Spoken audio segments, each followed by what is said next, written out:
Welcome to Lost on Ice, the show about the show 20 years later. Today we're talking about Season 1, Episodes 3, 4, and 5.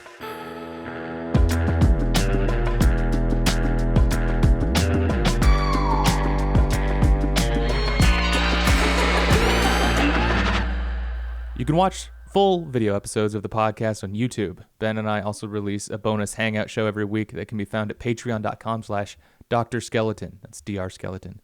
For new listeners, Dr. Skeleton is kind of like our umbrella corporation for all of our creative ventures. But that's enough promo. Let's get into the show. How's it going, Ben? I'm doing very well. This is my favorite day of the week. No offense. Not because I'm just killing to get in front of the mic, because it means that I can watch the next couple episodes. Ooh. Yeah. It's been a bit of a sprint because of our recording schedule, but it's been lost every day for me since our last recording. Yeah. Shelly's very happy as well because she's a big time TV binge person, and she wanted to watch this with me, and she's very annoyed that I only will watch like 2 or 3 episodes or whatever a week, because she will watch like 8 hours worth in a night on a new show. I have a really hard time with the binge model. I can't do it. I much prefer to do once every so often watch another episode, which would be very hard to watch 121 episodes for this podcast in such a way. It would be years if it was up to me getting through Lost. So this is very much like it's a workout basically of my discipline. But we watched the 3 episodes that we watched this week. Are episode 3, 4, and 5. That's Tabula Rasa, Walkabout, and White Rabbit. And these episodes continue to give us more backstory on our main cast. And something that I found funny about this show is when they're like, once you start to like know the main cast, when there are just you don't get to know everybody on the island. There's like 47 of them at this point, and so when they're just like extras around on the beach, it's very jarring. I don't know if that resonates with you. They're like background video game characters, kind of. They really do seem like Sims. And it's there are a funny number how of island NPCs. Yeah, it happened in these episodes, but it's funny how the main cast people just always refer to them as like the others. The others will be really upset when they find out that we're out of water. The others will be upset when they realize that the rescue isn't coming for us. Our Sims are getting anxious. Yeah, there's the like heart meter, stink meter. It's like playing Sim City out here on the beach. I mean, they did the thing, like, I think I haven't played Sims, which is different from SimCity, right? But I haven't played Sims basically ever, but for a very long time since I was a kid. But I remember a fun thing to do was like get your dudes stuck in a pool, which is one of the things that happens, sort of. The Lost Island version of, the ocean is just a pool. I don't know what I was going for there, but whatever. Yeah. This episode, let's talk about episode 3, Tabula Rasa, directed by Jack Bender, not J.J. Abrams. Original air date of October 6th, 2004. This was also the first episode with a previously on Lost segment. And apparently the guy who says previously on Lost is the voice of the president of ABC at the time, Lloyd Brown. He, and I only bring this up because it was like then President Lloyd Brown. And I was like, what? Well, what happened? and he got fired in the middle of producing like the production of the pilot because he greenlit it, and then it became the most expensive pilot of all time, and so the board forced him out. But then Lost Blue Open was a huge success, so I guess he's probably,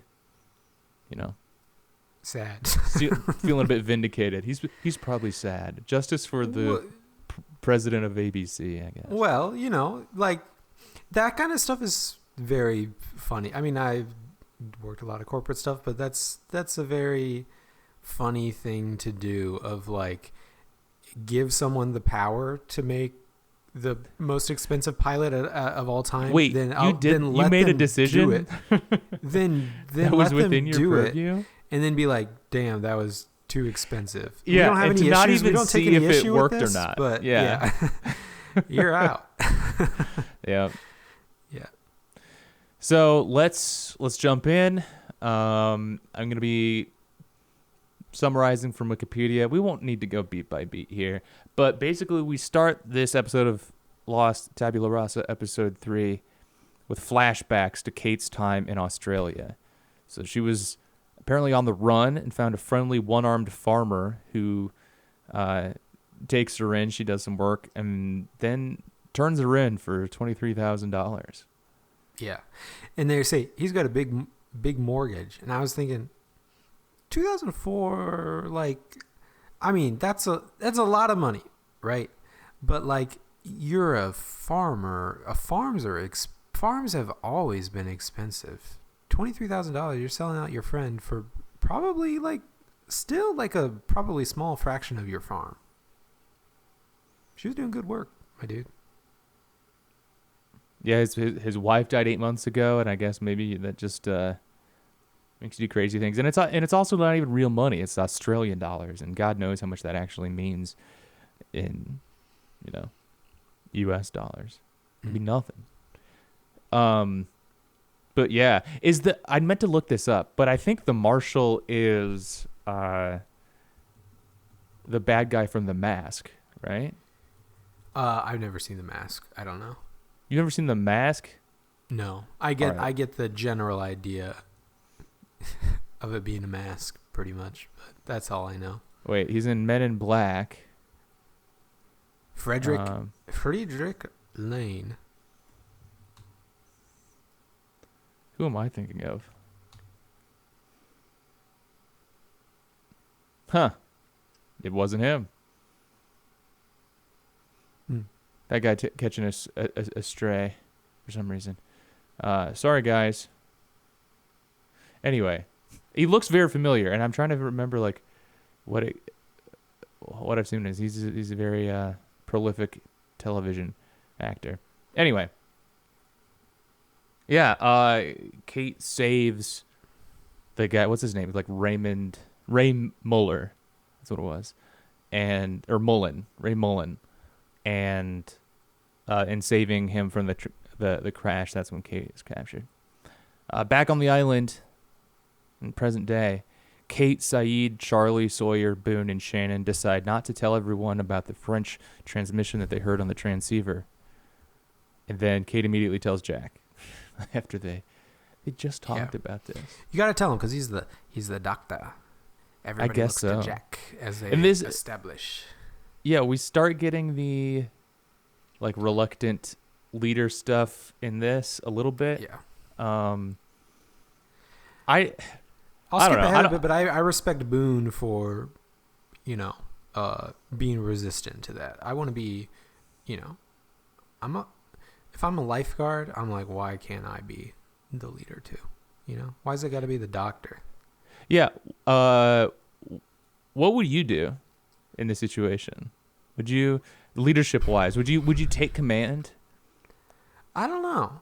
I'd like to think I'm actually let's just be dumb. And not serious and this isn't something that I dream about every night on my own. What character would you be? I'd like to think I'm a cool but sort of detached guy like Saeed, Yeah. I feel like realistically, I'm probably Sun Hua. You know, I'm just kind of chilling there. Just chilling. I guess, yeah. I'm watching the kids. I'm babysitter. I wouldn't be... Yeah, I don't think I'd be much help. And because of that, I think that I'd simply have to take control because then then they would realize that I'm no use. I think you would be a John Locke character. Oh, that'd be cool. Yeah. And you would have fallen on the island, and then you look down at your pants and realize you didn't have diarrhea anymore. And a miracle happened. Healed yourself. Yeah. Yeah. So at this point, Jack and Hurley know that Kate is the prisoner that was being transported by the marshal and is wanted by the law. The marshal. And this is the kind of the dilemma of the episode. There's a dying guy and he's too loud. It's kind of the big... The Sims are taking notice. Yeah. And so they kind of have this like ongoing discussion about what should we do with the guy who is dying. It's a real trolley problem situation. Yeah. I want to do my thing, but he's being too loud. It's kind of the scales of justice. But I guess, I don't know, he's going to die anyway is Jack's determination. It's going to take a few days. Might as well put him out of his misery. And we hear a gunshot go off in the tent. Well, that happens later. I guess Well, they have a showdown. Kate and the marshal have a showdown, and he like wakes up for a minute, and he demands what the favor was, right? What she was going to ask him on the plane, and it was, can Ray get that $23,000 still? That was the favor. Can I go to the restroom? Can I go to the restroom? Yeah, one second. It was just let that. Me go. Oh, hey, can you actually sort of a rosebud situation we're talking about now. Mm-hmm. Okay, but then so he like strangles her. Jack like tears her off, and then Jack is like suspicious of Kate for this episode. He notices that she has that gun, and then we see the tent. Gunshot goes off. Kate leaves the tent, and Jack's like, Kate, why'd you do that? And she looks back, and then Sawyer leaves the tent. And then we hear the coughing from the U.S. Marshal, like he missed, didn't get the kill shot in, and I thought this would have been a very funny setup for the next person says, I got this, heads in there, comes out, like brushes the hands off, like don't worry about it. Then hear the coughing again, so everybody has to go in there one by one after the other, trying to finish this guy off. I mean, Jack finishes him off, right? Yeah. So sort of that type of thing going on. Mm-hmm. But yeah. I wonder, how did Jack do it? I don't think that this comes back, so I think I can say, wonder how he did it. Probably the most gruesome way that they teach you in doctor school. You reach down his throat and rip out his tongue. He skins him alive. Yeah. Don't know how to he do just this. He lights him on fire. Like that's the only way we can do this. They didn't teach me this in doctor school. They're like kicking him. Yeah. The Wikipedia article says that Jack suffocates him to put an end to his pain. That's wishful thinking, I think. I think he stuck his entire fist down his throat and ripped out his tongue. Yeah, probably. The next day, Locke finds Walt's missing dog, Vincent. Okay. By the way, you've mentioned the name John Locke. That's this guy's name. I can't remember when we get the reveal. It's been in the Wikipedia articles, but at some point we get the the reveal that this guy's name is the bald guy's name is John Locke. Yeah. And my Your ears are favorite perking up guy. with this. Yeah. The old guy. Yeah, he is my favorite guy. And I'm hooting and hollering. But I guess his episode is a little bit later, but I just want to say I don't want to just blow by the fact that we got a guy named John Locke on the island. But they find the dog, or he finds the dog. He carves a dog whistle. And let's Michael get a much needed W for his son. And yep, Michael immediately don't hang out with that guy. I mean, can you fault him though? His kid's being annoying, and they are lost on an island, and you got an old guy. It's kind of normal dad behavior, I think, to just be like, come on, chill, just hang out with me a little more. No, I disagree. I think you don't think so? Yeah. You think you'd be lost on an island and you'd be like, okay, go hang out with that guy's cool. Old guy. What's wrong? I don't know what's wrong. I don't see what's wrong with that guy. Later, he just gives a little weird. He's a little gives weird. him to son. Is literally one of two people that you shouldn't leave him with. Why? Because he can't communicate with them. Yeah, but that's normal.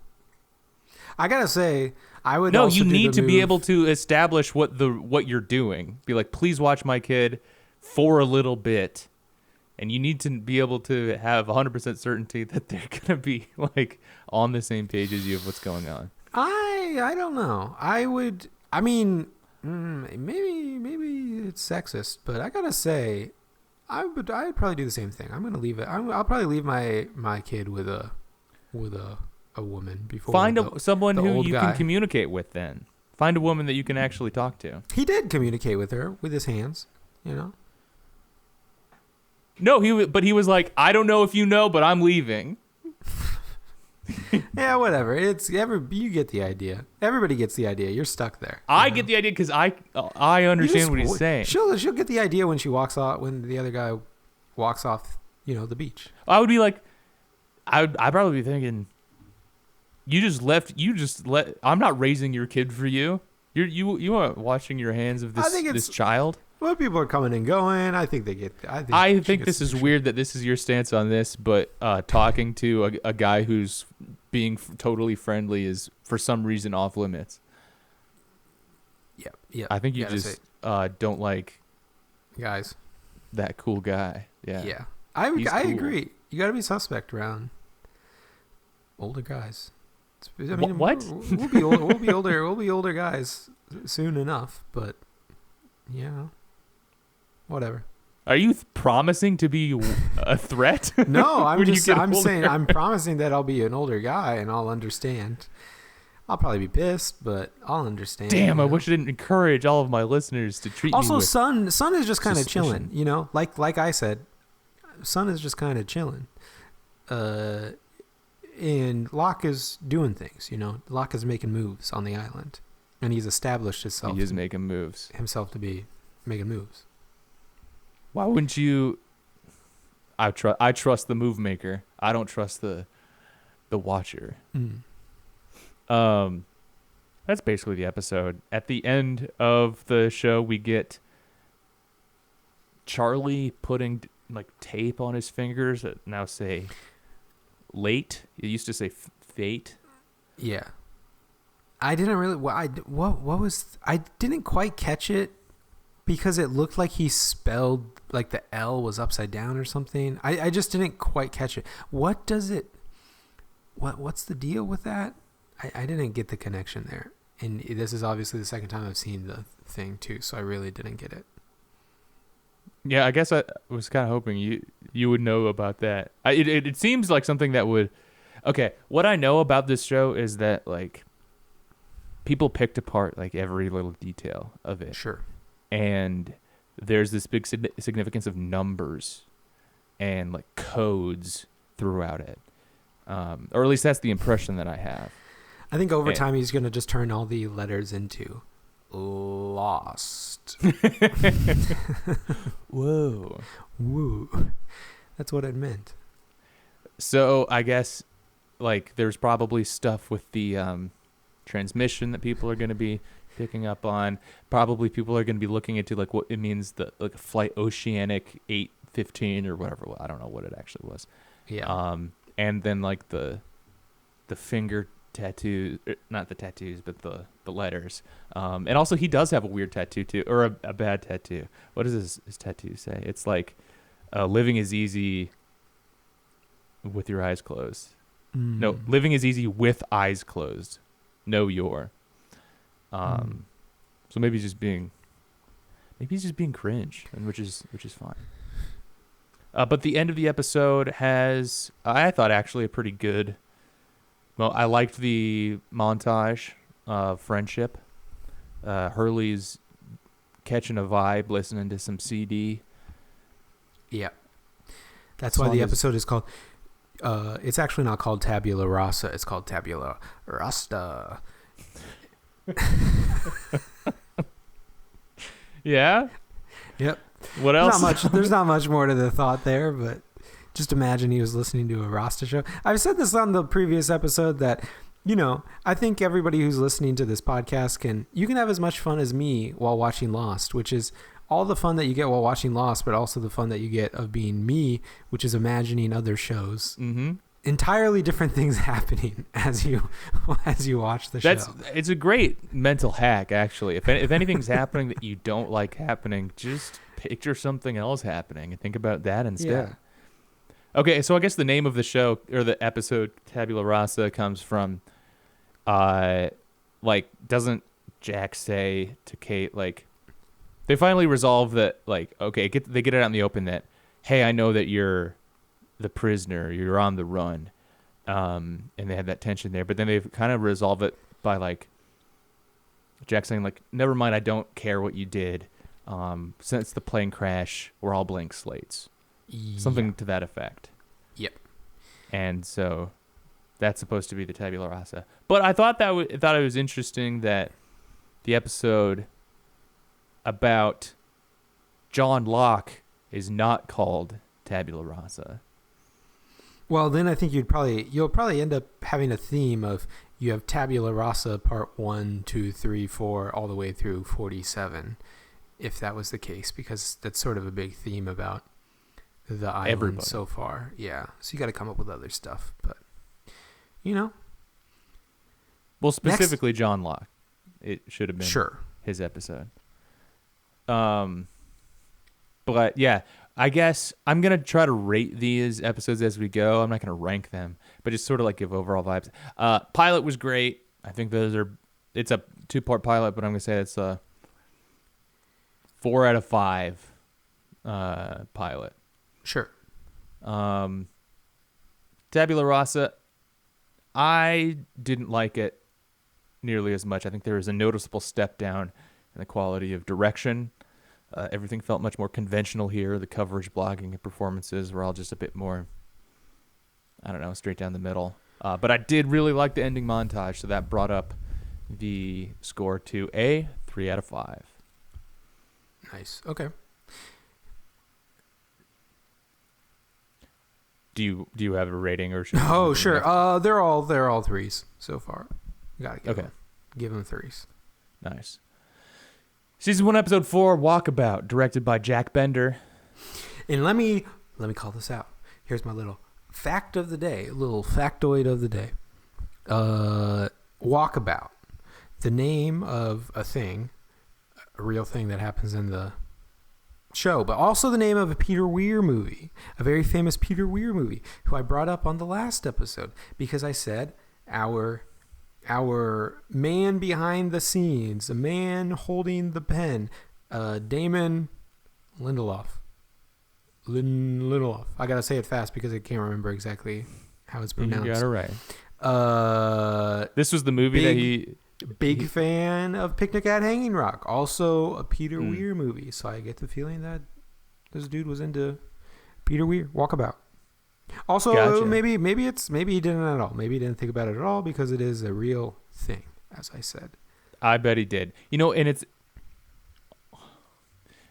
I have been already getting a lot out of watching this show simply by it's interesting to having seen The Leftovers first and then watching this, because there's a lot of like ideas in their like early stages that made it to The Leftovers, I think, or like I don't know, maybe we'll see them play out, but it's kind of reassuring, I guess, as an artist or whatever, to know that it didn't all just spring from Damon Lindelof's brain as a fully formed masterpiece for The Leftovers. Sure. That there's like, I don't know. I mean, just like a pretty just like obvious surface level, like dude just likes Australia. He's going to be like talking about that a lot with like a lot of Australian spirituality, and you don't. It's like he's the only guy I ever hear talk about that. Sure. Slight correction. Peter Weir did not direct Walkabout. So that was your your little fact of the day. Your Ben misdirection of the day. So is there any connection? In fact, no connection. There doesn't seem to be a connection.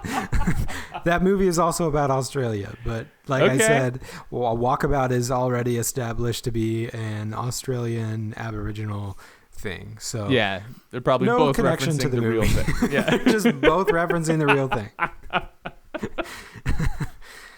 Lost is sort of a play on 9/11 because they both reference airplanes. There it is. We didn't get through another episode. All right, let's talk about Walkabout. I guess the air date for this was October 13th, 2004. It's very important. Okay, we're gonna get this. So this is John Locke's episode. We see like right off the bat, like a flashback to the crash of the airplane, and John Locke awakens on the beach, looking around. He wiggles his toes. We see his gold toe socks, which I remember. My dad had gold toe socks. Coincidence? A dad reference. Dad reference. Ooh, the show's referencing my dad. And Jack calls him over, help lift some wreckage off another survivor. We already saw that, but I guess it's going to be important. And then we sort of see a little bit more of his backstory flash further back, and we're like, okay, we're going to finally know what this dude's about. He's kind of the most mysterious player in play, I guess, so far, right? And we're not but like there's clearly like something going on with this guy. And we get him takes a call, and it's like, "Oh, you want to secure a line? Blah, blah, blah, blah. Here's here's the intel. Colonel Locke, this is what's going down." And I'm like, "Oh, okay, cool. He's a military officer." But then the reveal is that he's just got some office job, and it's like a guy calling him about a board game or something like that. Dungeons and Dragons style. Dungeons and Dragon type stuff. RPG situation going on, yeah. Yeah. And he's constantly belittled by his slimy little manager. God, this guy. I hated this guy's manager. Truly unbelievably behaving manager. Yeah. I would like to say it's like completely unrealistic, but I know I know there are nasty little creeps out there like this guy. And basically we see that this guy John Locke has been planning going on a walkabout in Australia. He's been training and studying the trip for some time. He makes reference to this woman, Helen, a woman he's supposedly in a relationship with. But then we find out he's just talking to a phone sex operator, and he's become too attached to her. She breaks off the conversation. He keeps.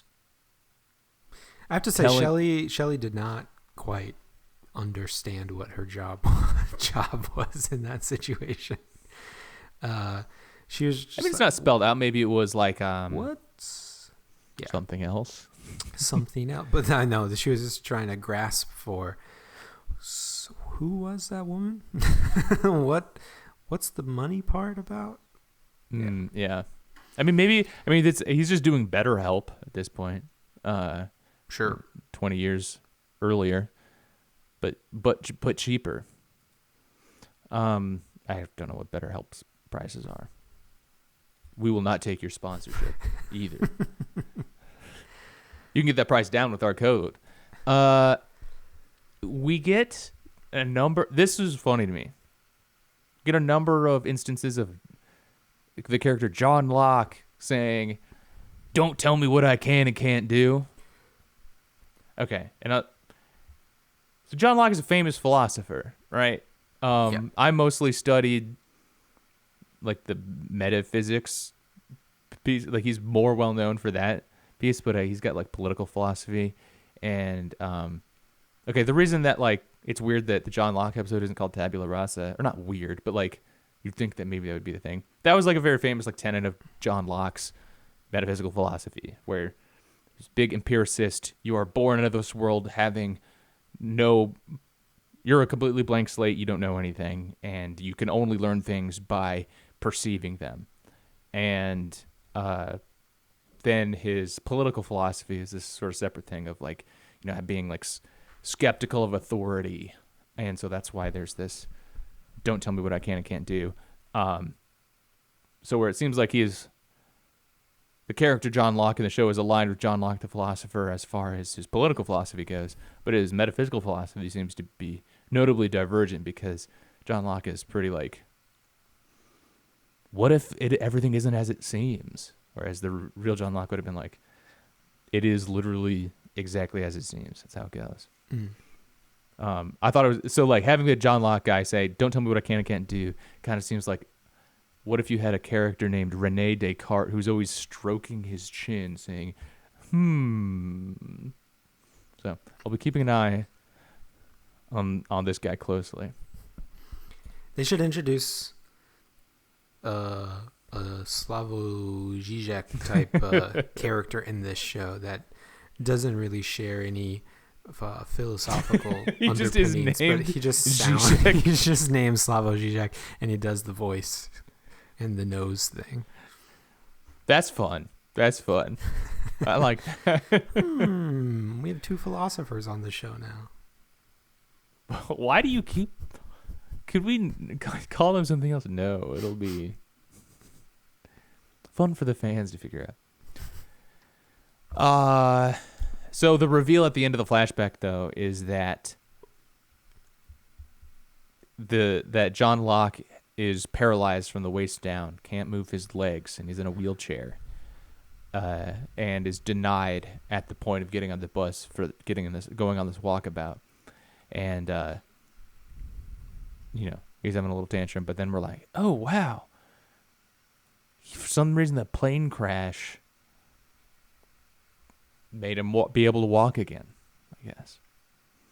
On the island, boars raid the fuselage, and Jack decides they should just burn it, which I thought that was... I don't know if I agreed with his decision making there. I think that it makes sense to burn the bodies. His logic there made sense. They can't just bury them because the boars will dig up the bodies. But I think you should burn the bodies. But what if there's like useful stuff in the plane still? What if the plane itself is useful shelter? You really got to just burn it all to the ground? All right. We have to return. Folks, we only have 4 episodes worth of a lease on this plane that we crashed on the island. We're going to have to return it. Yeah. We can't afford to keep having this. Hey, we found an engine. We can just put it right in this fuselage and get out of here. Oh, you guys burned it. What the heck? Like, you could turn it into a boat. A silo. I would get all the guys to turn it upright and make some art. I want to store some grain. Yeah.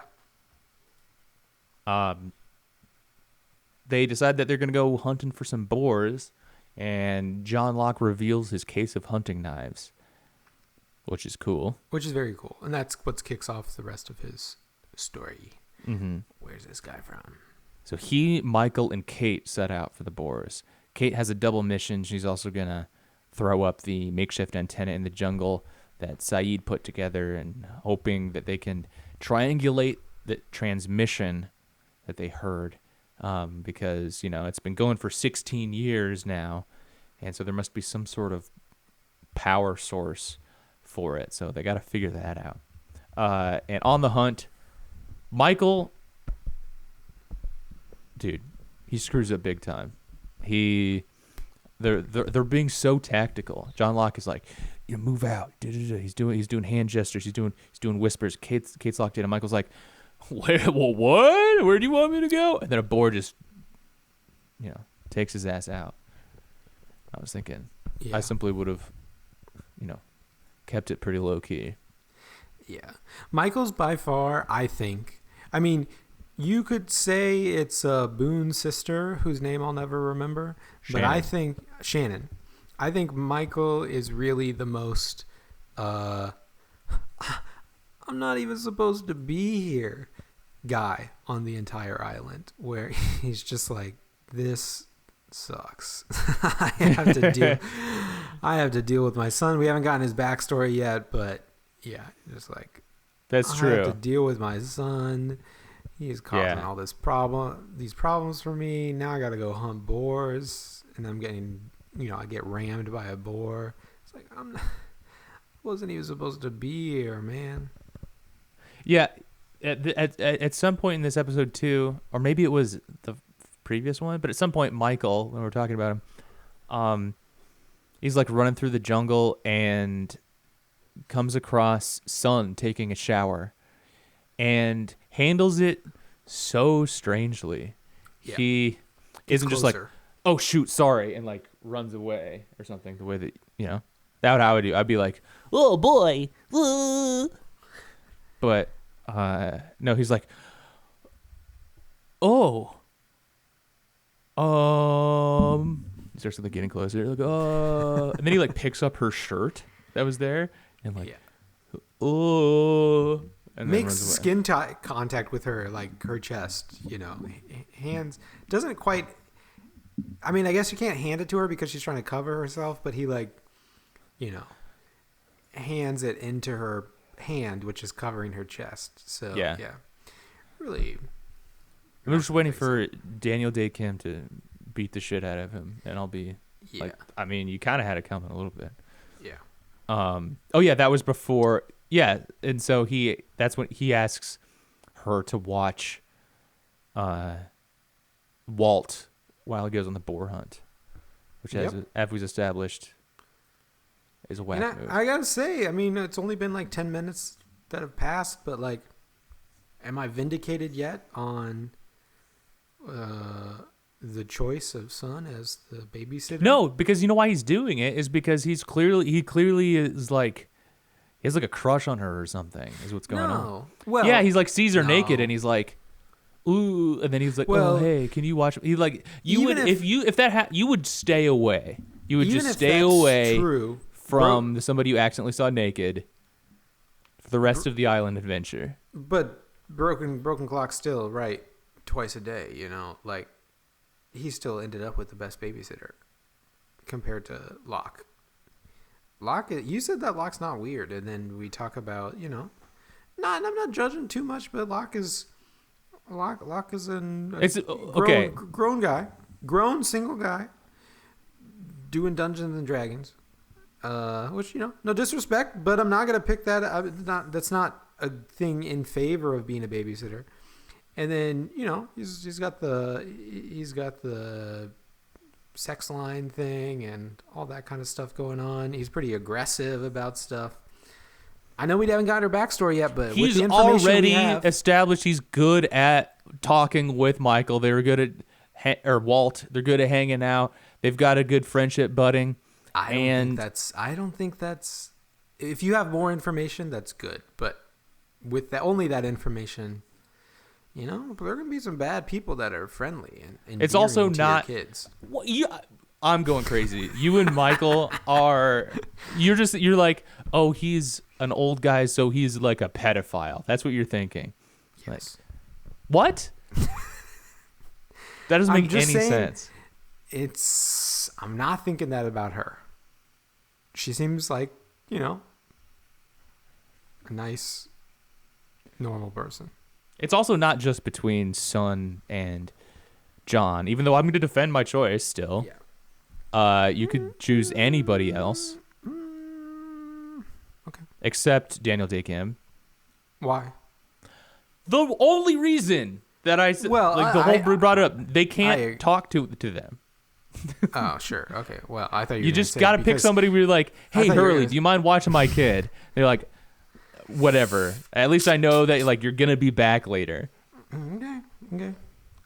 Remind me again, Sawyer is your favorite character because of his attitude towards... He comes up with some cool nicknames. He calls... who does he call Metro? Does he call it Jack? Hey, watch it, Metro. Metro. Which, is that... I think is that... Like, that's not a thing that people say anymore. So I was a little confused. No, I believe that's supposed to mean metrosexual. Exactly, yeah. Yes. But, like, that's not really a phrase that anybody uses in the year 2024. No. But I guess that's a thing that you... I was trying to rack my brain, like, is that a thing? I remember hearing my dad say that one time when I was like 10 or something like that, and saying like, I read in the newspaper that it's going to be hip for men to be sort of metrosexual. And I think that was because he was wearing a nice pair of sandals that were not like flip-flops, but he was wearing some sandals on vacation. Big. And some like kind of like cropped pants. Yeah. Sounds very stylish. Yeah. I'm happy for him. I hope he got the compliment. Sawyer. Kind of confusing. You gotta yeah, roll back a long way. It really, you wouldn't think it. 2004, we kind of lived through it, but like it is kind of like watching, but even a little harder than watching like Cary Grant in a movie from the 30s, where, well, you're saying things that are clearly insults, but they're not quite registering with me. I don't even know the word. Calling somebody like Metro, it's funny too, because it's like also it's like, I guess I guess it's an insult because you mean it insultingly. I guess it's if you just called him homo, I think we would get that as like, whoa, oh yeah, nobody crossed that line on this show yet. We're going where your big Sawyer guy over here has got some. I'm saying he should have called him homo. Will's got some suggestions for showing up to the writers' names. room. Can I write lines only for Sawyer? Yeah, but okay.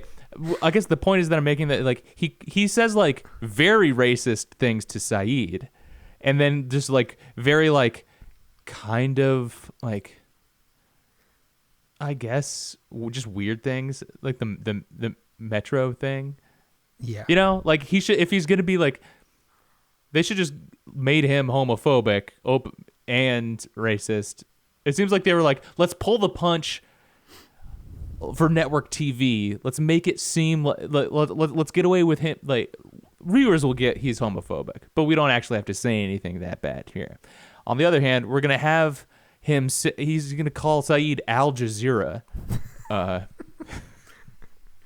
And Charlie's like, that's a big pull. That's a big pull for 2004. 2004 is pretty advanced. This is, yeah. I mean, revealing that, Sawyer is the kind of racist that is like up on it, Very knowledgeable. Yeah. Yeah. He calls, I mean, he doesn't do that, but it'd be like, calling like Daniel Day Kim, like, oh, we got Yukio Mishima over here. Like, who? He calls Shannon Sticks later. What is that? He goes, like in the frame, compositionally, we understand that he's referring to her legs. He's just thinking about her legs. Her legs, yeah. Yeah. Hey, Sticks. I love those sticks. Those sticks of yours. Cool. Yeah. But yeah, Sawyer, I still like Sawyer. I think they should have made this show 20 years long. I think that'd be a good challenge for a writer, because then in the year 2024, are you stuck making them use insults from 2004 because they've been stuck on an island for 20 years? Or do you upgrade their insults and just sort of I just let gotta the assume viewer, Bush is still president. Like, I haven't heard. Yeah. Yeah. Everything goes out the window. Okay, so they're out going on this boar hunt. Michael's wounded by the boar. Kate helps him back to the beach, and Locke's like, I'm going to solo this boar. And Kate stops to climb a tree to place the antenna. However, she hears sounds of the monster, causing her to drop and break the equipment. The monster heads for Locke, who stares at it in awe. And we don't see what happens with him and the monster, but it seems to change him, as we'll catch in the next episode. Jack checks in on Rose Nadler, whose husband Bernard was in the tail section of the plane when it crashed. And while they're talking, wait, never mind. That happens a little bit later. So Michael and Kate return to the camp, and they're like, okay, Locke is gone because he was got by a monster. But Jack sees a man in a suit walk into the jungle, and Jack chases after him. But instead of the guy, they find Locke, who's carrying a dead boar and covered in blood. So, my decision is reaffirmed. He's a good caretaker. He's able to provide for my son. If something should happen, he'll be able to give him a boar. They burn the fuselage, while Claire leads a memorial service for the dead, using information she found in their passports, wallets, and luggage. Meanwhile, Jack is being weird. He's ignoring the party. Yep. Jack, the Sims are noticing. And that's the end of this episode. The end of Walkabout. I think that the overall quality of this episode was higher than the overall quality of the previous one, but it didn't have the same montage at the end. It didn't reach that same high, so it all averages out to a 3 again. I'm going to give it a 3 too. Yeah. All right, so let's talk about White Rabbit, episode 5. Ben, fact of the episode. White Rabbit. I'll be ready to double check this. My favorite candy. A milky candy. I'm Googling this here, and it says that you like Tootsie Rolls more. We have a box of those. We have yet to get into them. You know what I have been eating is we were digging through the freezer yesterday and realized that there was still a slice of cheesecake that Zoe made for my birthday last year. That was just in there. And that holds up. You just put a cheesecake in the freezer. Turns out it'll be just fine. Nice. Love cheesecake. Cheesecake's the best. You had 2 cheesecakes when we visited you. At a sushi restaurant. Yes. Yep. I guess 2 slices of cheesecake. Would have been different. All right, let's talk about White Rabbit.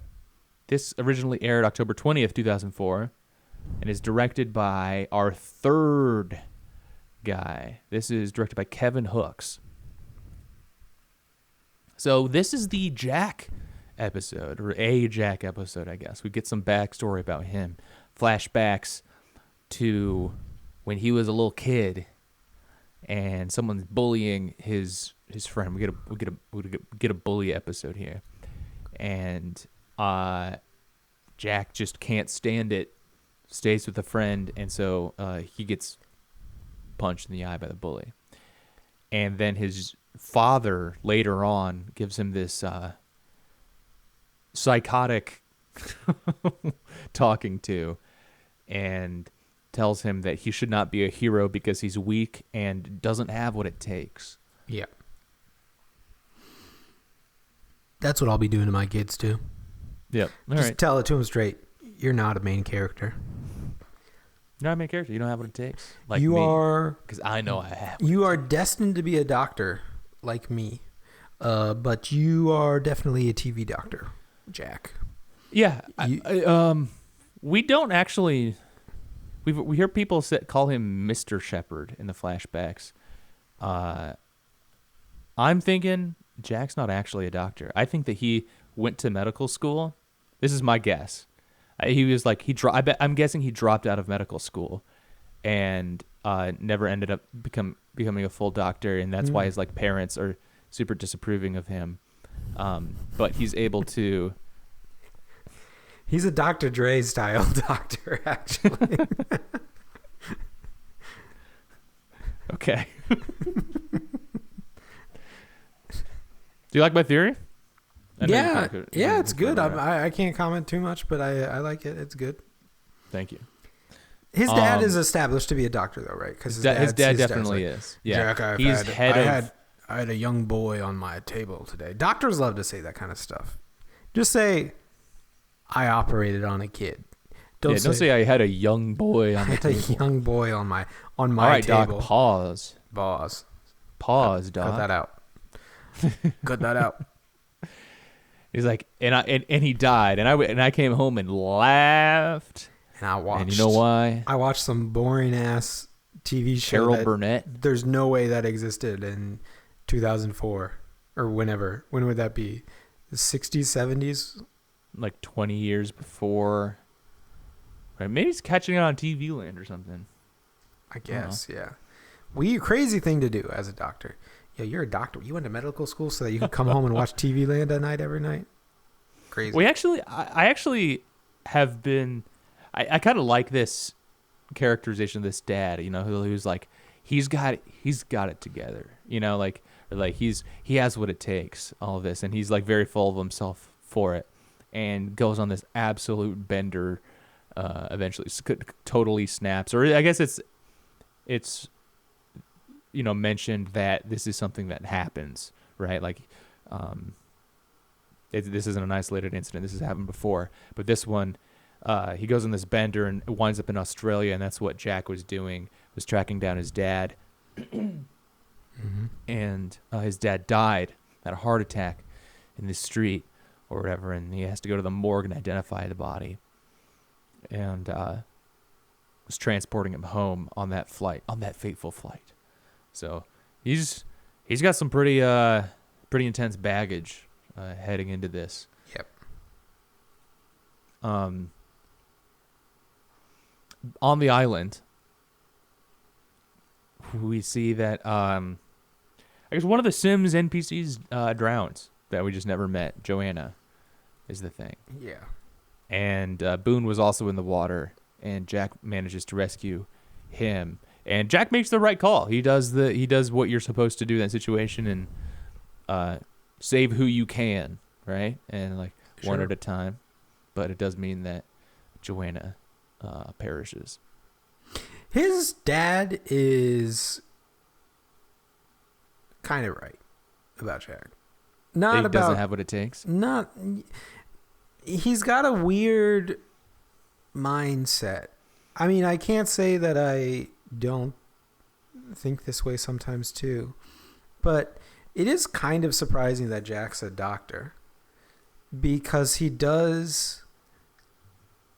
acts like somebody who would, you know, I fucking love science doctor who is able to be cold like his dad and, you know, follow the rules or whatever and be very logical.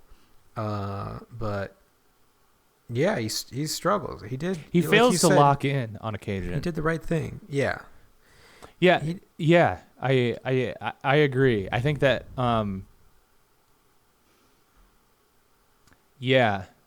I mean, it doesn't really make for that interesting of television, I suppose, if he was just like super decisive and never looks back about it all. But that is kind of the characterization that I think that his dad was talking about a little bit. Like, never doubts himself. Is like, yeah, I saved who I saved. Next thing, let's figure it out. Yeah. They've got diminishing water supply. They've only got like 18 bottles of water left.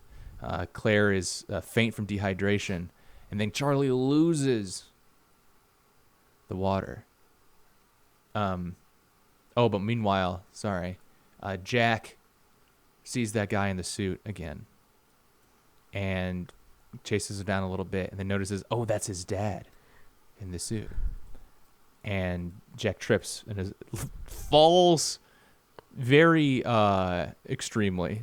Like, it is like a minor trip, and then like, oh, no, and then he's like hanging over the side of a cliff. And then we're back on the beach. Locke volunteers to go look for water in the jungle, and that's when he comes across Jack, rescues him, pulls him up the cliff. The two talk, and this is where Jack is talking about not wanting to be the leader because he doesn't have what it takes. And Locke, he's locked in, advises him to pursue his hallucination of his father. Yeah. Explaining his belief that everything on the island happens for a reason. Yeah. Locke really establishes his... You used a different word earlier, and I held myself back from saying it until now. Locke is very much the mystic of the island, you know? He gets locked in very quickly to what's going on. Yeah, he has mystic mindset. Yeah. I mean, he does have like the most... He seems like he was predisposed to it based on his, wanting to go on the walkabout anyway. And, maybe his like drive to destiny, but him just experiencing his miracle of being able to walk out of nowhere is a big like jump start. I think that would make a lot of people be like, okay, I'll hear you. I'm perhaps open to there being something else going on. But he takes a hold of it, and I appreciate that. I don't like, I like TV shows. I think it's wearisome with the whole like, oh, there can't be anything happening here. That doesn't make any sense.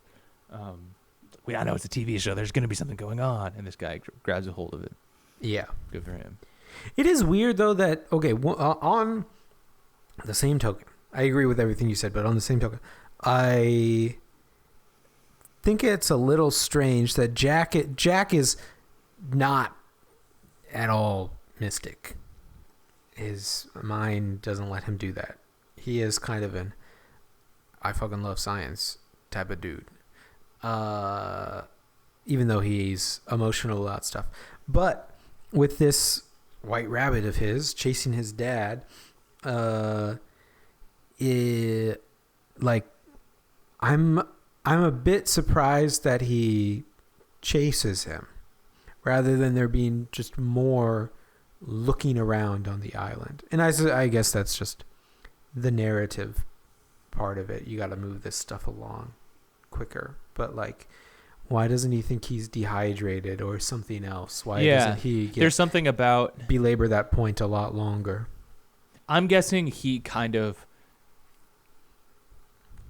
knows it's his dad from the first sighting is the way I would maybe explain that away a little bit. Or just like, you see somebody from a distance, you're like, is that my dad? And how long would you wait around and just scratch your head if something like that was happening to you in that situation? If I thought I saw my dad on the island, I would go after him. Really? I feel like the realistic answer for me is I wouldn't. Like, it'd take... You pretend not to know him. Like you're the one of like 40 survivors in this plane crash. And you're like, just trying to avoid him for some reason. I think it'd take a lot longer for me to do anything. I'm not saying that I wouldn't go crazy about it, because I think that'd be part of it. But I think, and not because I'm like a super logical person, but I think just personality-wise, it just take a lot more than that to get me to chase after something that I know logically shouldn't exist. Do you ever hear like a weird sound and investigate, or do you like not investigate the weird sound? No, don't investigate. I'm imagining that's another NPC video game thing, but no, I investigate. I don't. I'm Mr. NPC. You do, yeah. Yeah, I investigate the weird sound. And I go through like I know it's not going to be anything. No, I think my mind much sooner snaps to like I don't want it to exist than chasing after something. I think that's more of that's my lane towards insanity. I think like in my mind there are two things. If you think something shouldn't exist, one is you do what Jack did and you chase after it once you kind of breach that threshold towards action, towards the next step. And two, what I would do, which is try to convince myself that it doesn't exist even once I start to think that it exists. I hear that. I'm scared. That makes sense. Yeah. I do that in a scary situation. I like to rush towards my destiny though. When when those opportunities present themselves, like, oh, maybe those will just take me out. But I'll rush towards that. I'll be like, finally, it's go time. Let's see what happens. Nice. That's basically the. Oh wait, that's not the whole episode. So, at nightfall, Jack follows a sound he heard in the jungle, leading him to stumble upon a cave containing a spring of fresh water. And he rescues the woman from the water, in this case, by pulling the doll out of the stream, and then following the debris to find a pile of items from the plane, including his father's coffin. He opens it only to discover that it's empty, leading him to smash it up in frustration. It really goes Luther mode on the coffin. Breaks it to smithereens. Yeah. But he goes back to the camp and he tells everybody about it, right? Mm-hmm. He's like, I can do this shit. Yeah, I am. I thought that was kind of cool. Like TV show. He's like, you know what? I'm gonna do it. I do have what it takes. Yeah. He like, I was trying to sort of keep track of this sort of thing. I don't know, but does he? Everyone has been calling on him, right, throughout this episode and the previous, but especially this one. We hear like Charlie and Hurley be like, "What should we do? What should we do?" And he's like, "I don't know. I don't want to make a decision." Da, da, da. Does he refuse the call thrice? That sort of thing. Like, is there this like biblical element to it? Which am I getting that story right too? But like, isn't there something about like you? I think if you want to convert to Judaism, they make you do that. Oh, is that maybe? Well, sorry, they don't make you do. They. That's how you do it. Deny you a couple times. Mm-hmm. 3 times or whatever. Maybe they deny you twice, and then you get it on the 3rd time. Maybe they deny you 3 times. That kind of stuff's a little confusing. Lucky number 4. Lucky number 4. Yeah. I'm thinking maybe of like the cock will crow thrice. I don't know. They'll deny me 3 times. Sure. Whatever. There you go. That one. Yeah. Yeah. All right. Charlie catches Boone giving water to an unconscious Claire, and Boone admits that he stole the water in an attempt to take responsibility for its rationing. I don't think does he say that I was gonna give it to you guys, or I thought he just stole it. Anyway. Well, but I think it's established that he gets the stuff from Sawyer. I right? don't. Wait, no. Then they go back around to Boone, right? Yeah. So they're looking for it, and they notice that hey, Daniel Day Kim and son have some water, and so they're like, you guys took it, and then they're like, no. Points to Sawyer, like we got it from him, and so they're like, oh, okay, Sawyer stole all the water because he's got this like little economy going where that's where he calls Shannon sticks, where like she wants bug spray or something, and he's like, you know it. You know what I don't. It was a weird scene. He's like sort of implying that he would take sexual favors for the bug spray or a cool $5,000. Very weird. And then they follow Kate and Saeed follow him follow the rat back to his hole where he's got all of these little resources that he's picked up from passengers and hidden away, cigarettes and snacks and stuff, but no water. He doesn't have the water. It was Boone who took the water. So one thing, sorry, on that thing about with Shannon and the sexual favor thing, that did catch my eye when it happened, because that was another thing on me reflecting on what was the world like in 2004, where I thought to myself, that was okay in 2004 if you're exactly. Well, kind of, because I feel like that kind of seems like I'm not saying that it's okay. I'm just saying that I feel like in the year 2004 that might have been one of those lines that's like or things that's like this is to cause a little tiff in the in the living room between husband and wife, where the wife can say, "That's so gross," and the husband says, I would do that too. I feel like that's the vibe of 2004, but I could be wrong because I was 11 years old or whatever, 10 years old.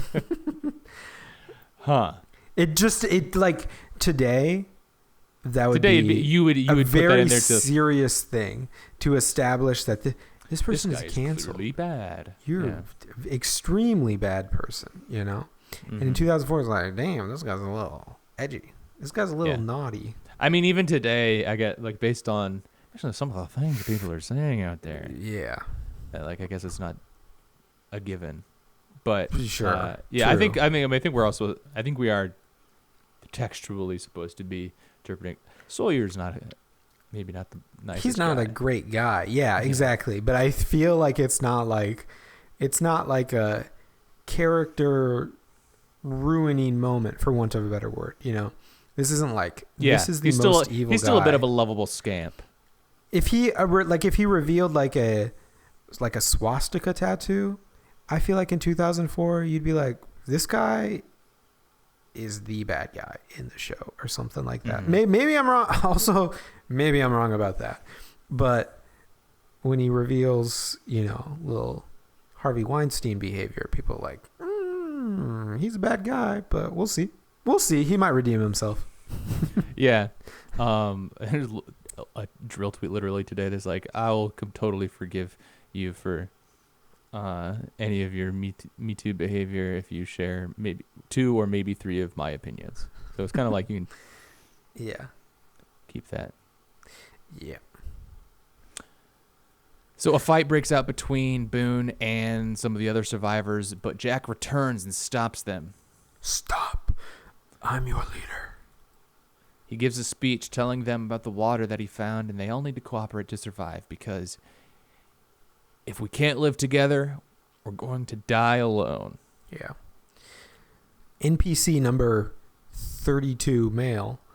It's like, oh man, I was just building up the courage to become a recurring character. I was going to throw my hat in the ring, yeah. I was going to try to become the leader. Why did this guy have to have his come to moment or whatever? Yeah. They did where they were cutting to extras throughout this, and it just really made me laugh. Like, here's some guy. Oh. Yeah, I think this was the best show since the pilot. And so I'm gonna give it a 4. I'm gonna keep up the streak and give it a 3. I'm leaving a lot of room open for variance in the future. That makes me happy to hear, because it might imply that we'll see some good ones ahead. Yeah. Or it's all downhill from here. I guess I probably would have given them 5s then, but I never said I was grading on a curve either. But no, I like the show. I think there's higher highs to come.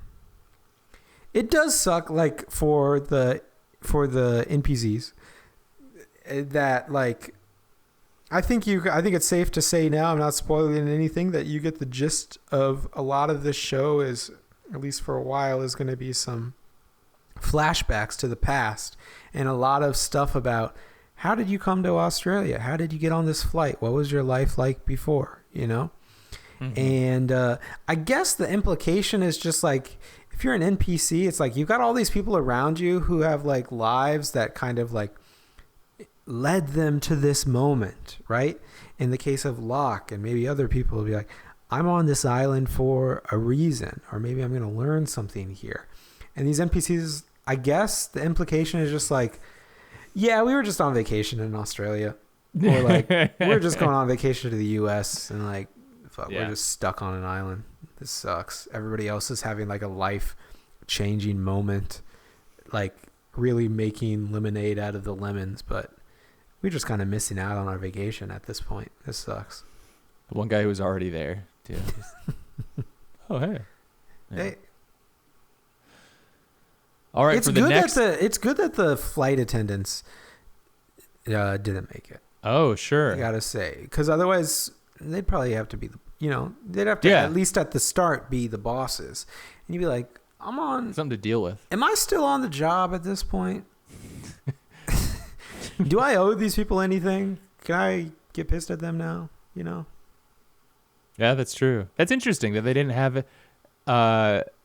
Maybe it's because maybe it would have made Jack's authority, like it'd be weird to just, even weirder to have it just naturally go to some random guy. Jack is overshadowing the women in the group. He's like, okay, I know they're flight attendants. They're trained for this, but I'm a doctor. I've never done this before either, but I'm a doctor and I'm a dude. So obviously I'm going to be the boss here. Yeah. I would like to know in real life, in a Lost style situation, well, I guess just a plane crash, but I'll just refer to all plane crashes as a Lost style situation now. A second Lost style situation is hit the World Trade Center. Do the pilots and the flight staff, do they have like a responsibility past that point? Are you, for want of a better phrase, are you still on the job after the plane has crashed?